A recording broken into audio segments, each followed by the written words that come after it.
Hi everyone, we are on day 9. Bit of drama last night, finally, mainly in the late matches, so we'll have a look at those. Quick look at the other results first.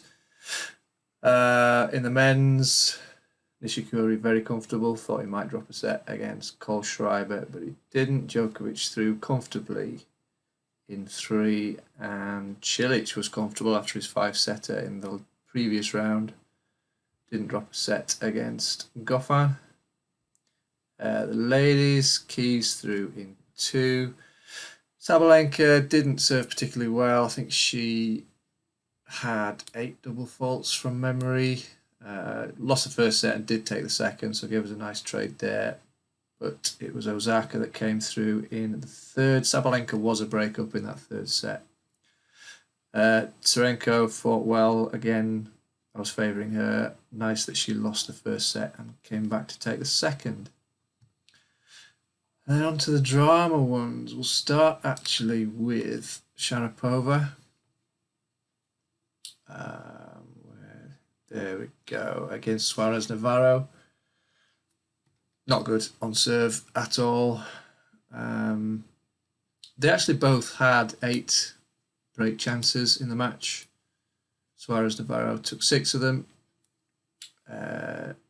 Sharapova took just 2. She hit 3 double faults in one game, 8 double faults for the match, and was never really in it, to be honest. Very disappointing from her. Cost me a little bit, but not too much. It was obvious from pretty early on that she wasn't at the standard that I expected from her. And then on to the big one that seems to be getting people, I don't know, wound up, upset. Upset, really? Millman beat Federer in 4 sets. I didn't stay up for that one. I'd had enough with the Sharapova match, to be honest. Federer was still, even though he's had a bad match, on press conference he was struggling with the conditions, with the roof being closed. He didn't feel there was good airflow. He doesn't usually sweat that much, and he was soaked. And he just didn't like conditions. At the end of the day, he was still, despite having a poor performance, he was still a set and a break up and had 2 set points for 2 sets to love lead. It didn't take them. And Millman dealt with conditions much better. He grew up in Brisbane, where it's pretty humid and pretty hot. And he dealt with it better. You know, Federer's not a robot. He's 37. He's got to be getting close to the end of his career anyway.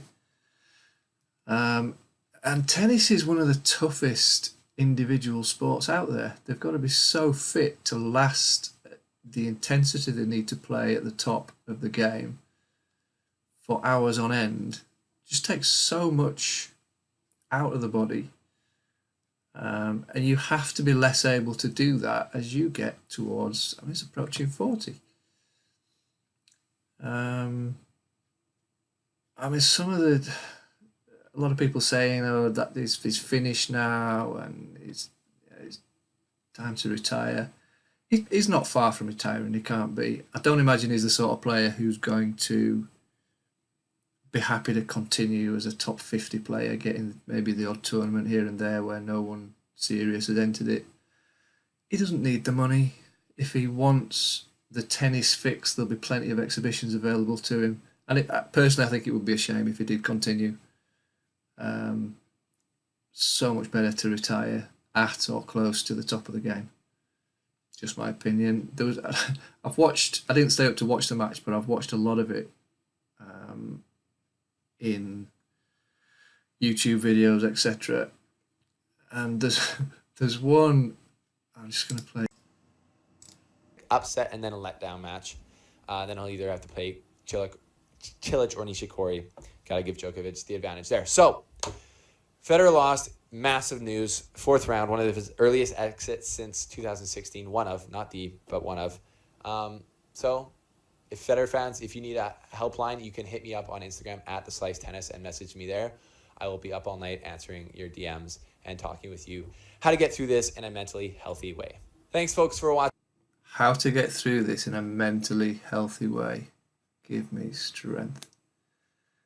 On to today's matches. Okay, here we go. As well as the US Open matches, there's only 4 matches today. I'm going to do the WTA Challenger from Chicago. That's not in this video. That's going to be for the trading advice email. So if we do the men's first, Del Potro Isner, could well be a long match. Del Potro leads the previous matches at 7-4. He has been stronger on return this tournament. Both have held more than 90% of their service games. Isner leads 96% against 91% for Del Potro. So we're probably not going to see many breaks. And it's going to be the players' relative return games that decide it. It's going to be very few points deciding sets. Good chance of tie breaks. Del Potro's played 2 tie breaks this tournament, won them both. I believe Isner won 3 of his 5. Del Potro much stronger on return, and I think he's going to take it. No value at 134. Therefore, some value on Isner. I think he's going to take at least a set. Obviously, a good chance that's going to be a tie break. So if we lay Del Potro around about 1.25, and I would actually, because I think there's going to be tie-break sets, don't reduce the, I can get my words out, words are hard, if I reduce the liability around about 1.6, good chance of 4 or 5 sets, Del Potro to win that one. Nadal, I think, Nadal is going to have some problems, I think, with Team. Team dealt with conditions in the last round better than Anderson. Didn't face a break point against Anderson in that match and won in straight sets. Nadal's dropped a set in the last 2 matches. Chachanov gave him some real problems in their 4 sets. And even Basilashvili took a set from him. So Team has to take at least a set. So I'm going to be looking to lay Nadal if he gets an early break or if he takes the first set. Nadal should win it, but it could even go to 5 sets. On to the ladies. Stevens against Sevastova is the first one. Stevens 2-1 in the head-to-heads. She did win at the same stage, I think, in 2017. She did, quarter-final. She won that one in 2 sets before going on to take the title. Sevastova's win was a couple of months later. Stevens, when she won the US Open, that was her first Grand Slam win. It affected her for several months. She lost focus, so it's not really a surprise that she lost that one to Sevastova. In my mind, that just devalues a little bit that win for Sevastova.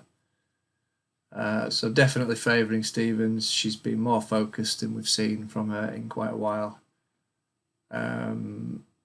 She's dropped 1 set, which was a hang on, make sure I'm remembering the right stats.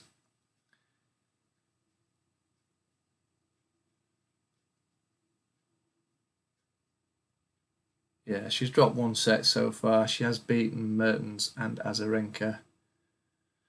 Sevastova's played 3 sets in 3 out of her 4 matches, has beaten Svitolina and an in-form Makarova. I think Stevens is going to handle the occasion and conditions a little bit better. It's not expected to be as hot today as it was yesterday.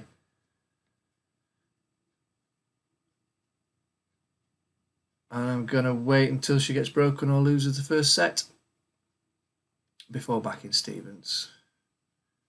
And the big game of the day, always jumps too far, Serena against Pliskova.